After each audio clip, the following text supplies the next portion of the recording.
ஆண்டவராகிய இயேசு கிறிஸ்துவின் நாமத்தில் உங்கள் அனைவருக்கும் அன்பான வாழ்த்துக்கள்.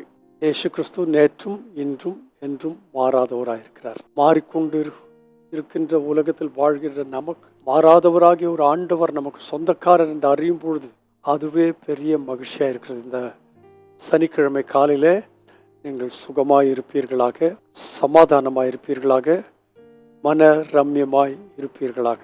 40 நாட்களுக்குள்ளே வேதாகமத்தை வாசித்து முடிக்க ஏராளம் பேர் நீங்கள் முயற்சி செய்து வருகிறீர்கள். அதற்காக நான் நன்றி செலுத்துகிறேன். ஒவ்வொரு நாளும் நீங்கள் அதை எனக்கு அறிவிக்க வேண்டும் என்ற அவசியம் இல்லை. மொத்தமாக அறிவித்து விடுங்கள். முடியும் போது எத்தனை பேர் இதை முடித்தார்கள் என்கிறதான சந்தோஷத்தில் நாம் எல்லாரும் மகிழ கர்த்தர் உதவி செய்வாராக. இன்றைய தினத்தில் 73ஆம் சங்கீதத்தின் சில வசனங்களை நான் வாசிக்கிறேன். இதனுடைய முதல் வசனத்தில் நாம் வாசிக்கும் பொழுது இது ஆசாபின் சங்கீதம் என்று சொல்லப்பட்டிருக்கிறது. அதனுடைய ஆரம்பம் எப்படி இருக்கிறது என்று கேட்டால் ஆண்டவராகிய கர்த்தரை குறித்து சொல்லப்பட்டதாக இருக்கிறது. இந்த நாட்கள் ஆண்டவரை குறித்து தியானம் பண்ணுகிற நாட்கள், லெந்து நாட்கள் என்று உலகம் சொல்லி கொண்டிருக்கிறது. அவரை குறித்த தியானம் நமக்குள்ளே பெரிதாக இருக்க கர்த்தர் நமக்கு உதவி செய்வாராக. முதலாம் வசனத்தில் சொல்லியிருக்கிறது, சுத்த இருதயம் உள்ளவர்களாகிய இஸ்ரவேலருக்கு தேவன் நல்லவராகவே இருக்கிறார். நம்முடைய இருதயம் எந்த அளவுக்கு சுத்தமாக இருக்கிறதோ அந்த அளவுக்கு தேவன் நல்லவராகவே இருக்கிறார். விசேஷமாக அதில் 25, 26 வசனங்களை வாசிக்கிறேன். இப்படிப்பட்டதான தேவனை குறித்து ஆசாபு சொல்லுகிறது என்னவென்று கேட்டால், பரலோகத்தில் உம்மை அல்லாமல் எனக்கு யார் இருக்கிறார்கள்? நல்ல ஒரு கேள்வி. பூலோகத்தில் உம்மை தவிர எனக்கு வேற விருப்பம் இல்லை. இது நம்முடைய எண்ணமா இருக்குமானால் எவ்வளவு நலமா இருக்கும் இல்லவா? அதற்கு அடுத்த வசனம் ரொம்ப அழகா சொல்லி இருக்கிறது, என் மாம்சமும் என் இருதயமும் மாண்டு போகிறது. அது ஆங்கிலத்தில் ரொம்ப அழகாக சொல்லியிருக்கிறது, my flesh and my heart faileth. என் இருதயமும் என் மாம்சமும் மாண்டு போகிறது.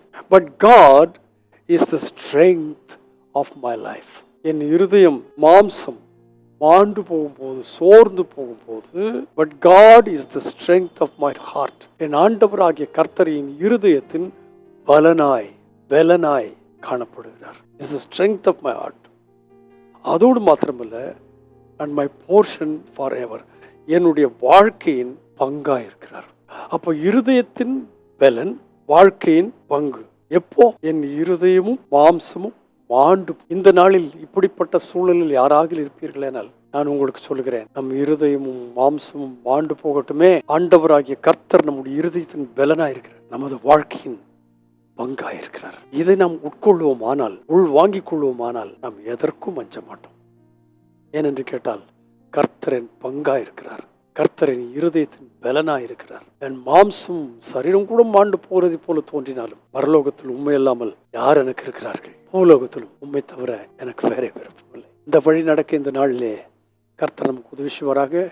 நாளை ஆராதனைக்கு ஆயத்தமாக்கி கொள்ளுங்கள், நன்றாய் ஜெபியுங்கள், கர்த்தருடைய சன்னிதானத்தில் தைரியமாயிருங்கள். பரிசுத்த பிதாவை இன்றைக்கு தந்த இந்த வார்த்தைக்காய் ஸ்தோத்திரம். இந்த வார்த்தைகளின்படியே நாங்கள் வாழ்ந்து பரலோகத்திலே உம்மை தவிர எங்களுக்கு யார் இருக்கிறார்கள்? பூலோகத்தில் எங்களுக்கு வேற விருப்பம் இல்லை ஆண்டவரே. சரீரத்திலும் மாம்சத்திலும் நாங்கள் மாண்டு போனாலும் நீர் எங்கள் இருதயத்தின் பலனாயிருக்கிறீர், எங்கள் வாழ்க்கையின் பங்காயிருக்கிறீர். இதை அறிந்து முன்னே செல்ல இந்த வார்த்தை எல்லாருக்கும் நாங்கள் அறிவிக்க எங்களை தொடர்ந்து பலப்படுத்தும். உங்க நாமத்தை மகிமைப்படுத்தும் இயேசுவின் நாமத்தில் பிதாவே, ஆமென். கர்த்தர் என்றென்றைக்கும் இருதயத்தின் பலனாயிருக்கிறார், என் பங்காயிருக்கிறார். God bless you abundantly again and again and again and again. Amen.